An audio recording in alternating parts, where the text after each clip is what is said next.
Saya akan membahas mengenai rencana jangka panjang dari buku Psikolog Of Money.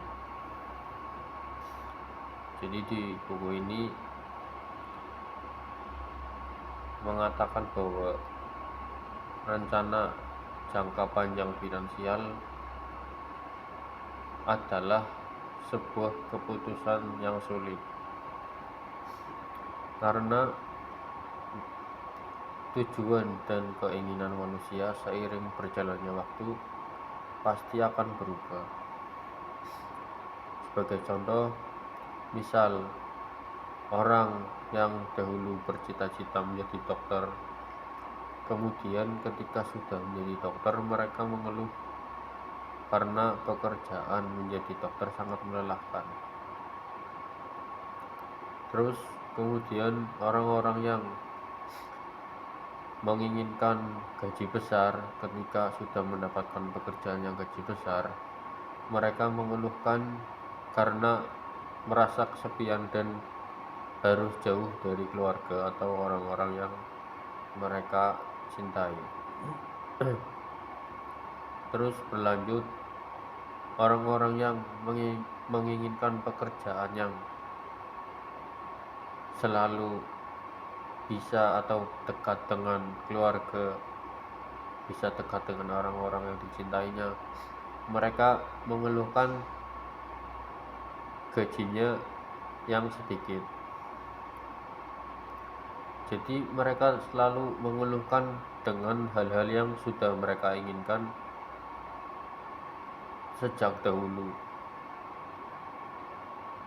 Jadi memang hal-hal tersebut adalah hal yang manusiawi, selalu mengeluhkan apa yang sebenarnya mereka sudah cita-citakan dahulu.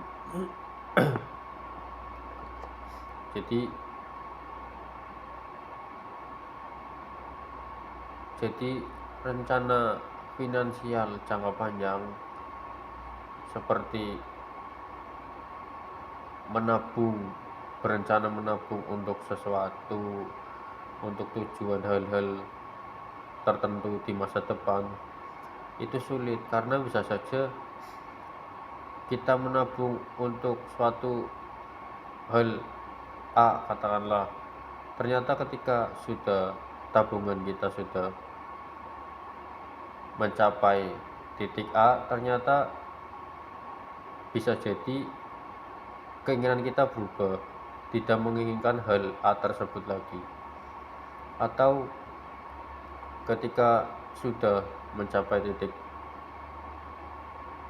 tabungan tertentu, ternyata yang dicita-citakan atau yang direncanakan dari awal ternyata sudah tidak relevan lagi ketika kita sudah mampu untuk atau sudah mencapai tabungan yang sudah direncanakan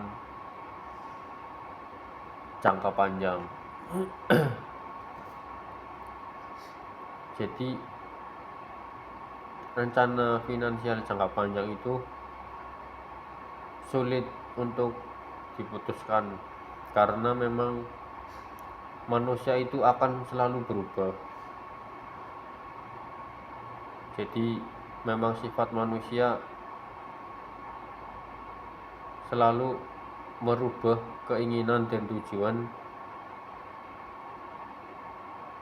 seiring berjalannya waktu. Disarankan dalam buku ini bahwa tidak perlu rencana jangka panjang, tidak perlu rencana finansial jangka panjang, cukup kita melakukan hal yang berulang atau hal yang konsisten. Menabung tidak perlu harus ada tujuan, tidak perlu harus ada keinginan. Jadi biarkanlah hal yang dilakukan terus-menerus, hal yang sama dilakukan terus-menerus, mengalami proses penumpukan yang sangat lama. Karena itu lebih lebih bisa menyelamatkan hidup, lebih bisa membuat diri kita siap dalam menghadapi kehidupan ini yang penuh dengan kemungkinan-kemungkinan yang tidak terduga atau hal-hal darurat yang tidak terduga. Jadi tabungan tanpa keinginan tertentu, tanpa tujuan tertentu yang dilakukan terus-menerus sampai mengalami proses penumpukan yang sangat lama akan lebih bermanfaat dan membantu hidup kita di masa yang akan datang.